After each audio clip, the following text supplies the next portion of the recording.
प्रिय पाठकों, पिछली श्रृंखला में हमने माता सीता की जन्मभूमि और उनके पारिवारिक पृष्ठभूमि का परिचय लिया। हमने यह जाना कि माता सीता राजा जनक की पुत्री थी, जिनकी राजधानी जनकपुर था और पूरा जो कि मिथिलापति के नाम से भी प्रसिद्ध थे। वह जो क्षेत्र था वह मिथिलांचल कहलाता था, जो आज के दरभंगा मुजफ्फरपुर तक फैला हुआ था। नेपाल से लेकर के दरभंगा मुजफ्फरपुर तक फैला हुआ था। और माता सीता का जन्म जो है वह आज के सीतामढ़ी में, जहाँ की राजा जनक हल चलाने आए थे, वहाँ पर वो एक घड़े से वो प्राप्त हुई थी। वह राजा जनक की बड़ी बेटी थी। उसके बाद से दूसरी पुत्री उनकी उर्मिला थी और मांडवी श्रुतिकीर्ति उनके भाई की पुत्रियाँ थीं। तो राजा जनक जो है वो राजा तो थे, लेकिन लोभ मोह से दूर थे, त्यागी थे, तपस्वी थे। यही कारण है कि उनको राजऋषि की संज्ञा प्राप्त थी।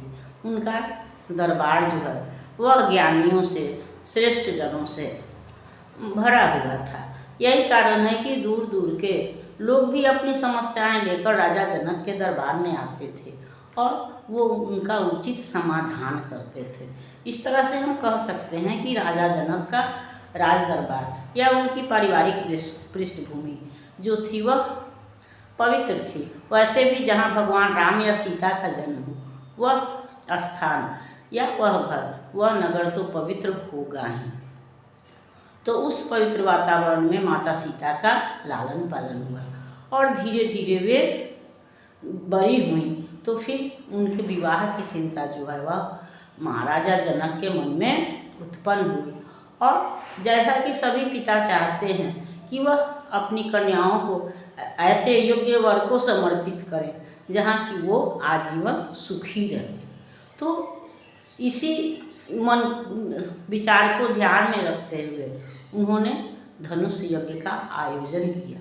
और जैसा कि हम सब जानते हैं कि जिस धनुष को बड़े बड़े राजा महाराजा उठा नहीं सके, उस धनुष को माता सीता रोज बाएं हाथ से उठा करके दाएं हाथ से उसके नीचे की सफाई करती थी और रोज उसकी पूजा करती थी। तो इसी कारण से राजा जनक ने भी यह प्रतिज्ञा कर ली थी कि जो कोई भी वीर पुरुष इस धनुष को उठाकर इस पर प्रत्यंचा चढ़ा देगा, उसी से सीता का विवाह होगा। और जब सीता माता जो है वह विवाह के योग्य हुई, तो राजा जनक ने इसी उद्देश्य के लिए धनुष यज्ञ का आयोजन किया और देश के जितने भी श्रेष्ठ राजे महाराजे थे उनका अपने पत्र के द्वारा आवाहन किया, क्योंकि उस समय संचार का साधन जो है वह पत्र ही था। तो इस तरह से हम देखते हैं कि राजा जनक ने जब एक बार खेल खेल में सीता ने जब शिव का धनुषा उठा लिया, उसी समय राजऋषि ने था अजब अनोखा प्रण लिया। जो कोई भी वीर धनु उठा प्रत्यंचा चढ़ाएगा, वरण करेगी उसको सीता, वही वरमाला पाएगा। इसी उद्देश्य की पूर्ति हितार्थ हुआ धनुष यज्ञ का आयोजन। निज पाती से मिथिलापति ने किया वीरों का आवाहन। दूर दूर के नृप सारे मिथिला में एकत्र हुए। यज्ञ दर्शनार्थ गुरुवर के संग राम लखन भी प्रस्तुत हुए। उचित वास दे राजऋषि ने सब वीरों का सम्मान किया। सबसे अलग सुभग आसन गुरुवर संग राम लखन को दिया।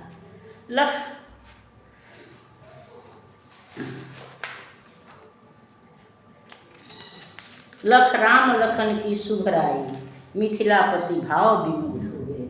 निर्विकार जो रहे अभी तक, क्यों आज वे मोहासक्त हुए।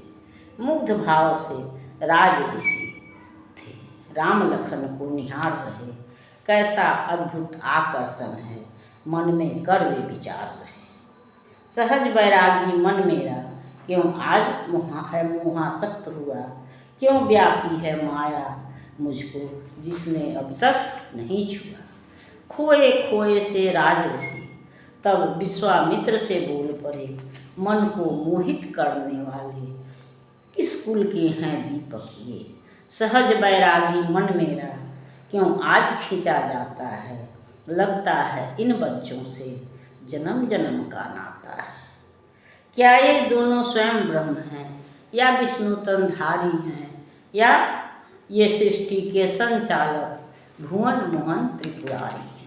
इनका दर्शन करने से ये आँखें नहीं अघाती हैं, जितना देखो उतना दर्शन की तृष्णा बढ़ती जाती है। ऐसा कहते राजऋषि एकटक उन्हें निहार रहे, भावाब्धि में डूबे मानो ले निज लय की थार है। राजर्षय की विह्वलता को गाधी तनय ने पहचाना, बढ़ती आँखों की तृष्णा को भी उन्होंने जाना। राम लखन की ओर निरख फिर बोले वे मुछिल स्वर से, दशरथ के सुत राम लखन है, सूर्यवंश के दीपक ये, सरयू तटी अवध के वासी, ये लक्ष्मण और राम मम यज्ञ रक्षा हेतु तज आए निज धाम। तो जब यज्ञ का आयोजन हुआ, राजा जनक ने देश के जो सारे श्रेष्ठ राजा थे उनको अपने पत्र के द्वारा उनको धनुष यज्ञ की सूचना दी या आमंत्रण दिया। तो सारे राजे महाराजे आए, लेकिन उनके साथ ही साथ जो ब्रह्मर्षि विश्वामित्र थे वो भी राम लक्ष्मण के साथ राजा जनक का यज्ञ देखने के लिए या उनके वैभव को देखने के लिए, उस नगर की शोभा को देखने के उद्देश्य से, या हम योग भी कह सकते हैं कि महर्षि ये जो विश्वामित्र मुनि थे वो लोग तो भविष्य दृष्टा थे, तो उनको ज्ञात भी होगा। तो इस तरह से वे भी राजा जनक के यज्ञ में उपस्थित हुए, उनके साथ साथ राम लखन भी आए। तो सारे राजा महाराजाओं का तो उचित सम्मान राजा जनक ने किया ही, लेकिन चूंकि ये ऋषि थे इसलिए इनको उन्होंने विशेष आसन दिया, अलग या श्रेष्ठ उनकी व्यवस्था की।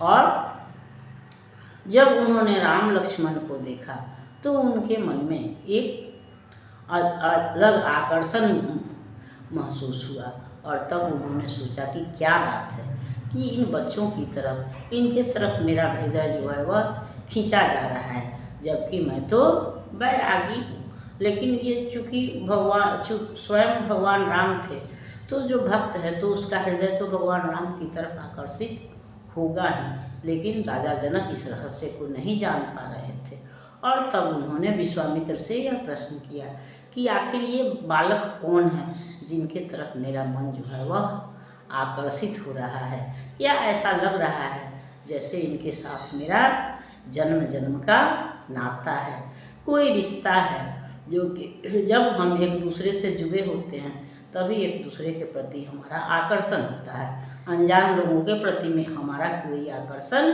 नहीं होता है। तो यही भाव जो है राजा जनक के हृदय में उठता है, और तब वे विश्वामित्र मुनि से यह प्रश्न करते हैं कि ये बालक कौन है। और विश्वामित्र मुनि जो है वह तब राम और लक्ष्मण का परिचय देते हुए कहते हैं कि ये जो है वह अयोध्या के राजा दशरथ के पुत्र हैं, और मेरी यज्ञ की रक्षा के लिए ये मेरे साथ आए हुए हैं अपना घर द्वार छोड़ करके, और इनके बल पर ही मेरा यज्ञ जो है वह संपन्न हुआ है, और हमारा आश्रम जो है या वह वन जो है वह राक्षसों से विहीन हुआ है, निर्विघ्न यज्ञ का वहाँ संचालन हो सकता है।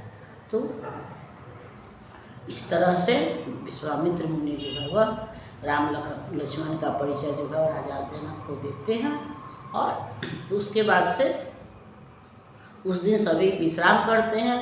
अगले दिन धनुष यज्ञ या स्वयंवर था, जिस पर कि हम अगली श्रृंखला में विचार करेंगे। तब तक यह श्रृंखला आपको पसंद आती है तो इसको लाइक कीजिए, सब्सक्राइब कीजिए, मिलते हैं अगली श्रृंखला में, तब तक के लिए धन्यवाद।